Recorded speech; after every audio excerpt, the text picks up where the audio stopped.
धाय मुकून रडू लागले द्रौपदी। भगवंता, माय बापाची शेवटची एकच इच्छा असते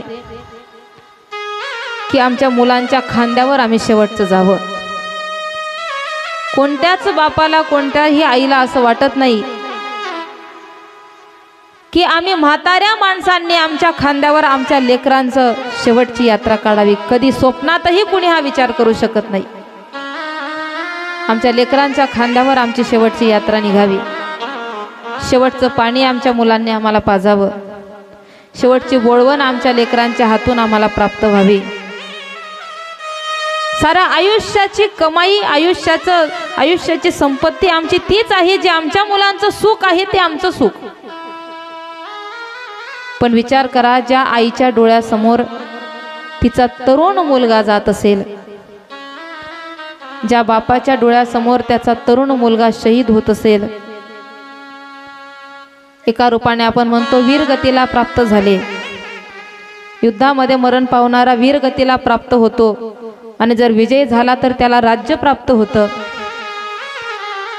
आज देशाची सेवा करणारे, राष्ट्राची सेवा करणारे जे तरुण असतात, काही वय नसतं, 21-22व्या वर्षी देशाची सेवा करण्याची संधी त्यांना प्राप्त होते। बस 6 महिने, 7 महिने, 9 महिन्याची ट्रेनिंग झाली, बोलता बोलता ड्युटीवर मुलगा हजर होतो आणि वर्ष 2 वर्ष, 23-24व्या वर्षी ऑफिसमधून फोन यावा,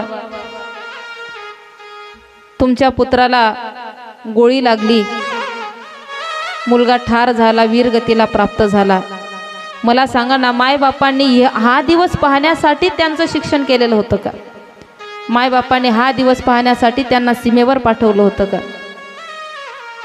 एक आईचं अंतकरण असतं सज्जन हो। जसं मुलाच्या बाबतीत प्रेम, तेच मुलीच्या बाबतीतही प्रेम असतं। ती मुलगी अतिशय लाडाने वाढवलेली असते। शिक्षण झालेलं आहे मुलीचं, योग्य तो वर पाहिला, हुंड्याची पर्वा केली नाही,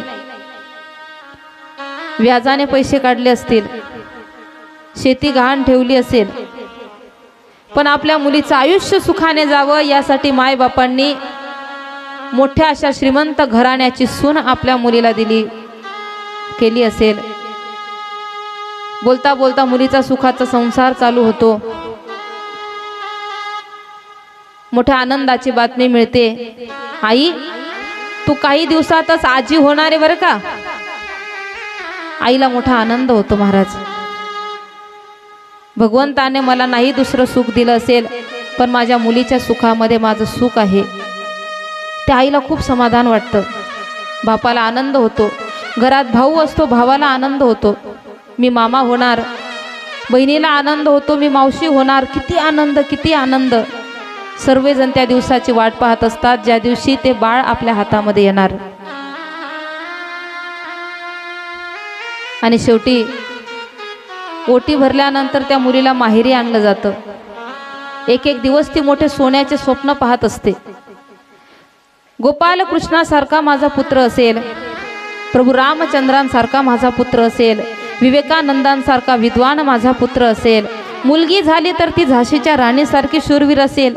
मुलगी आपल्या आईला सांगते, आई बघ तू माझं शिक्षण केलं ना, पण मी याच्याही पुढे माझ्या मुलाला, माझ्या मुलीला शिकवेल। मी त्यांना डॉक्टर बनवणार, त्यांना इंजिनियर बनवणार।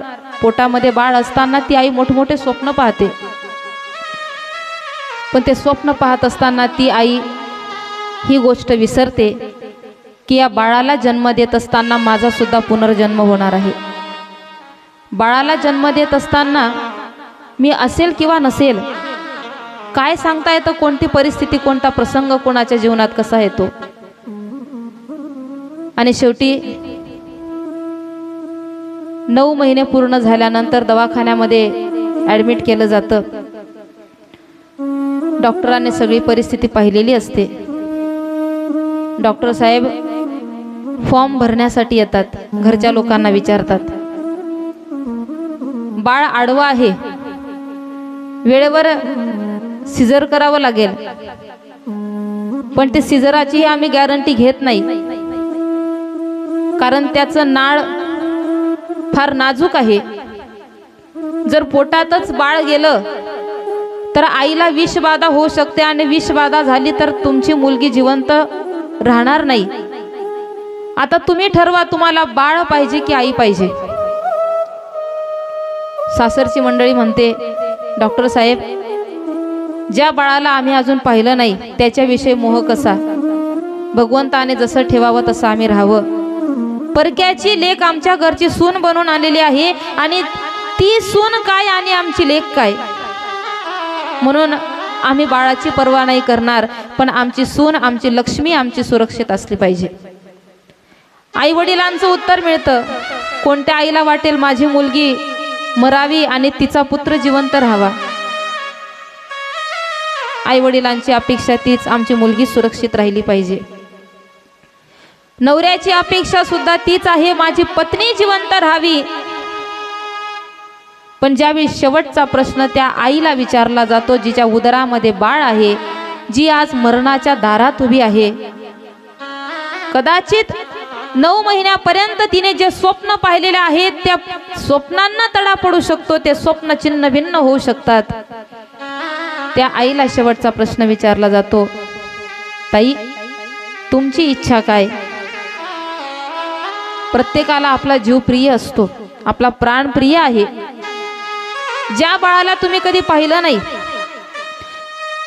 ज्या बाळाला मुलगा आहे की मुलगी आहे हे तिला माहीत नसतं, जन्माला येणारं बाळ सुंदर दिसायला असेल की कुरूप असेल हेही तिला माहीत नाही.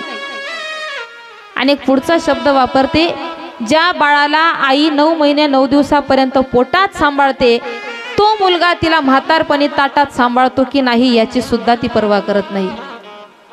त्यावेळी मोठ्या विशाल अंतकरणाने आई उत्तर देते, डॉक्टर साहेब मी मेली तरी चालेल, माझ्या जीवाचं काही झालं तरी चालेल, पण माझं बाळ मला जिवंत हवं, माझं बाळ मला सुरक्षित हवं. एवढं निस्वार्थी प्रेम करणारं पात्र कोणतं असेल महाराज जगात? कोणता स्वार्थ पाहिला त्या आईने?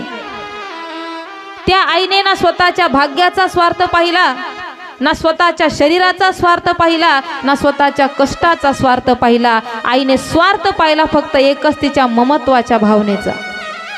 आईने स्वार्थ पाहिला फक्त आपल्या लेकरांच्या सुरक्षिततेचा. आईने स्वार्थ पाहिला फक्त आपल्या वंशाच्या दिव्याचा. निस्वार्थी प्रेम करणारं पात्र आई असते.